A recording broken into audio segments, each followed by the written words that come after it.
Like, bro, TikTok is a struggle. Yeah. It is a struggle.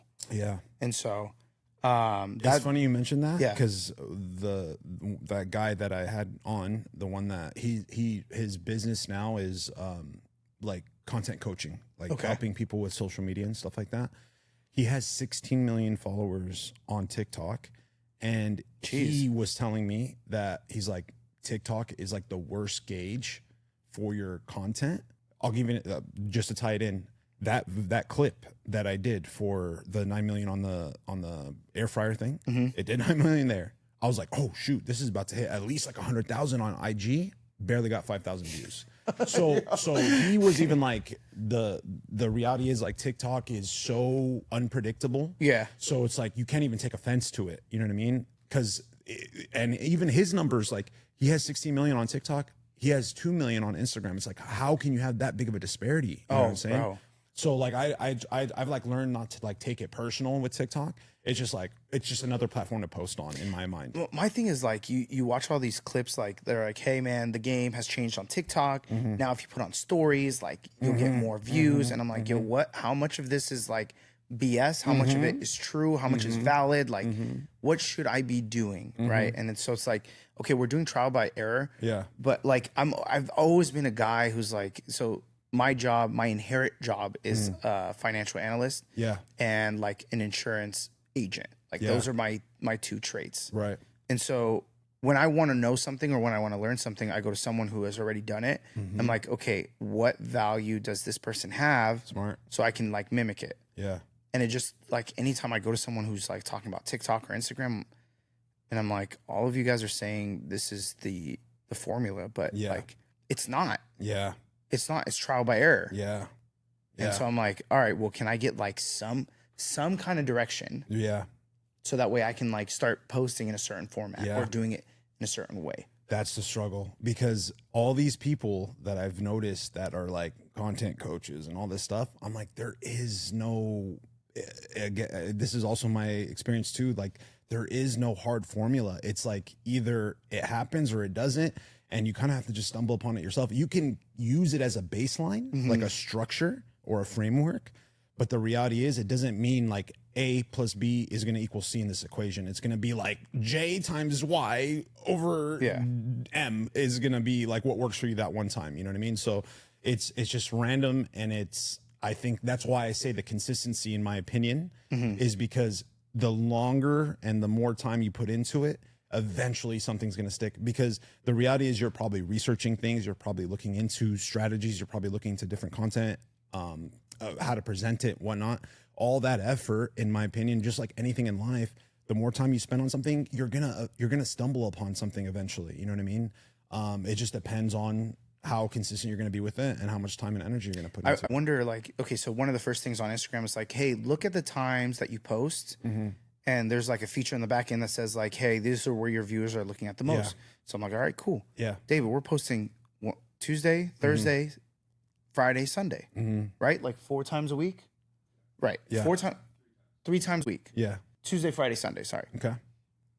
And that's based on the analytics that it provides. The analytics. Yeah. And I'm like, bro, am I wrong? Like, we're not taking off like per Shardy, who was like, hey, this is where you got to post. Yeah.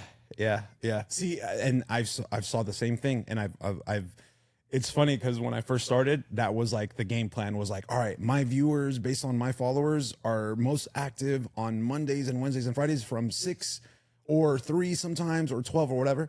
And then I tried that. And then I've heard from other sources that it doesn't matter what time you post. As long as the content is banging, you're going to get the viewers that you need. You know what I mean? Yeah. And even that video that I had do decent on Instagram was like completely out of my wheelhouse. It was super random, but I just had a feeling that it was going to be relatable. You know what I'm saying?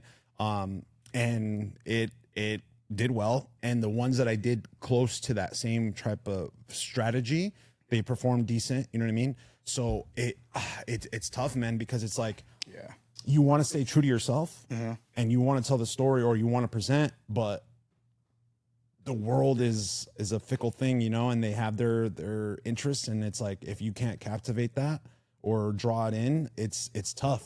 It's tough. So it's like, what are you willing to compromise on, and what are you willing to alter, I feel, to be able to at least get the traction. Because a part of me thinks like, okay, if I can just at least get them to be invested a little bit, and they can see over time like who I am and what I'm about, maybe they'll stick around, and then I can start to shift the message back to what I've purposely wanted it to be. But I also am like, I don't want to sacrifice that. I don't want to like change who I am to cater to people. It's like either I'm going to find my tribe over time and it's just going to be a slower process, or you could be, you know, so to speak, like these people that will like just do crazy stuff just to get attention. Yeah. So that's the struggle. You know what I mean? What was the inspiration behind starting Untitled Success? For me, it was pretty simple.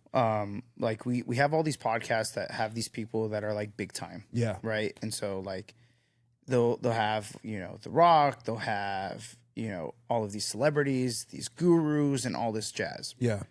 And so you feel that as me, I'm like, yo, that is a very big pill to swallow and a long way to like attain. And so mine was like, okay, who are some local people that are successful? Because there's a shit ton of local people that are successful. Yeah.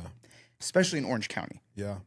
And so I'm like, okay, if I can get, you know, a chiropractor that has a business, he's successful.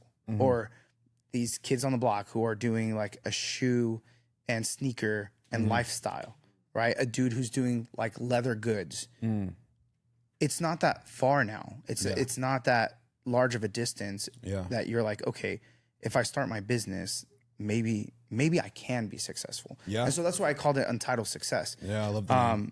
It was kind of like a mistake to be called Untitled Success, and it just kind of grew into it. Yeah. It's like these are people that are untitled. Like you wouldn't know about them. They're not big deals. Like they're big deals in respect to their community. Yeah.